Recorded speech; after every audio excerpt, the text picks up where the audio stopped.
believe it or not, is the animal that is with her, and that is Nandi. Does anyone out there have any idea what kind of animal Nandi is? I want you to shout out what you think. Adorable. I heard adorable. I think I heard aardvark. Did I hear anteater out there maybe? Here, let's do it this way. Okay, raise your hand if you think aardvark. Okay, raise your hand if you think anteater. Ooh, okay. Raise your hand if you're like, I have no idea. Yeah, that's fair. Well, for those of you who guessed aardvark, you are correct. Great job, you guys. For those who thought it was an anteater, don't worry. That's actually one of our most common guesses when we bring out one of our aardvarks. In fact, there's this really fancy term out there. It's called convergent evolution. Basically, all that means is that there are animals found in completely different parts of the world that have no relationship to one another whatsoever, but they fill the same niche in the areas that they live, and they also have very similar features or adaptations. So while anteaters are going to be found out in Central and South America, aardvarks are going to be found out in Africa, and more specifically, the sub-Saharan region of Africa, so kind of the lower part of Africa. Now, typically, aardvarks are a nocturnal animal. So pop quiz. If they're nocturnal, when are they most active? At night, that's right. We got a smart crowd today, I love it. So yes, usually they're gonna be most active during the nighttime, and during the daytime, they're actually gonna be hanging out in burrows that they've dug themselves. So let's think.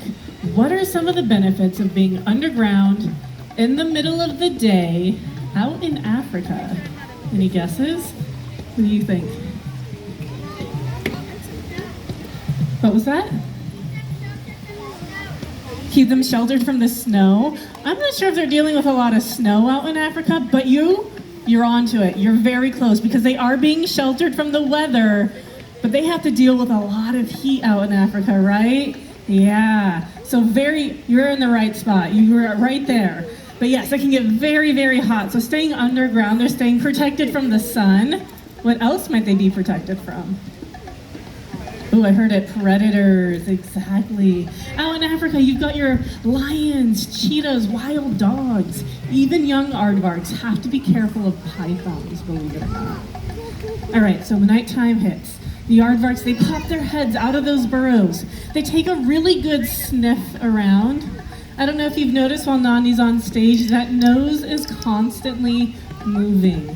They have an incredible sense of smell, and they're relying a lot on that to find their way around, smell for any predators that might be around, right? They also have an excellent sense of hearing. Notice those large rabbit-like ears. So they can hear really well, they can smell really well. They cannot see very well. So I want you guys to imagine taking a pair of goggles, smearing Vaseline on those goggles, putting them on, and then dimming the lights just for fun, and then try moving around in a space. That's kind of what an aardvark sees when they're moving around. So you'll notice Nandi is relying a lot on Chris here to lead her to the correct areas that she needs to go. And then she's also using that smell to smell for anything in that area. All right, so back to what I was saying. So they pop their heads out of the burrows, they sniff around for any predators, and then the first thing they do when they wake up, what do you think it is? Pee. It's time for breakfast, right? Oh. Now their breakfast might look a little bit different than ours. How many of you are eating a bowl of bugs for breakfast? No hands today. Every once in a while you get some hands. You guys, it's the protein of the future. You know that, right? All right, I'm just kidding. But these guys, they are insectivores. So they are looking for insects. And more specifically, out in Africa, they're going to be looking for termite mounds. Now we have our faux termite mound or our fake termite mound right here. And usually what an aardvark is going to do is they're going to come up to these. They're going to use those really impressive nails that you see on Nandi there. And they're going to break into these almost concrete-like structures. So these are tough, but the aardvark is tougher. So they're going to break in, and then they have a very special tool that they use to get the bugs out of those termite mounds. And I will say, we have pre-drilled the holes on our termite mound because we don't need Nandi destroying our props every single day. We do want to reuse it. But she is going to show you what special tool they use to get those bugs out of there. Let's see, we're going to sniff. I heard someone say it over here. What's she using to get those bugs out? Her tongue, right? Yeah. Oh, she almost fell. And for those of you who maybe don't have the best view, don't worry. Just like everybody out there, we always have our portable termite mounds, right? Next time, I'm sure. Someone's gonna have one day. All right, whenever she is finished with that, we will give you guys the opportunity to see that tongue a little bit better. All right, you guys, this is the best part of the presentation. You ready for this? Here we go. Right? How thick it is. Pretty impressive. Not Now like a that tongue spaghetti can get up noodle to like an 11 anteater. inches long. And I'm gonna refill this tube and do this one more time right over here. But as I refill this, I want you guys to take a look at this. All right, notice how these bugs here are now stuck to the side of this tube. That is because aardvarks have an incredibly sticky saliva. They're eating about 50,000 bugs every single day. Imagine picking up 50,000 bugs one at a time.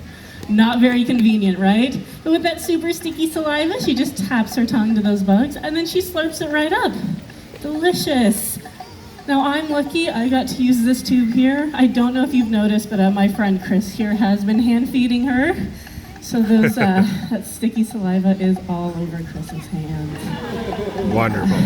So if you want a high five or a handshake afterwards, she's always happy to give those out. All right, we're gonna give Nandi the opportunity to forage a little bit more in just a moment over here. I also do wanna say we are not feeding termites to Nandi.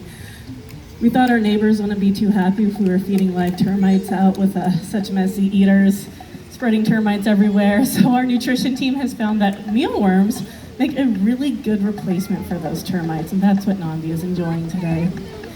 Now, as she's over here taking a look at this smaller termite mound, you're gonna notice a couple of things as she's eating. You might have noticed as she's walking around, but you're gonna notice her ears are gonna be turning backwards, and she's gonna be closing her eyes. So let's start with the ears. Does anyone know why she might turn her ears back while she's trying to enjoy a delicious meal? Any guesses? I heard someone say something over here. That's right, listening for predators. As they're eating, they're gonna be turning those ears around, making sure that no one is trying to sneak up behind them and make them a meal themselves, right?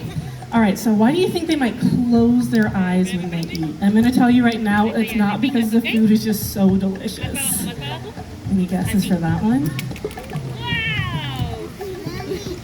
No guesses? It's okay, I'm gonna tell you anyways. You guys, believe it or not, termites don't like to be eaten.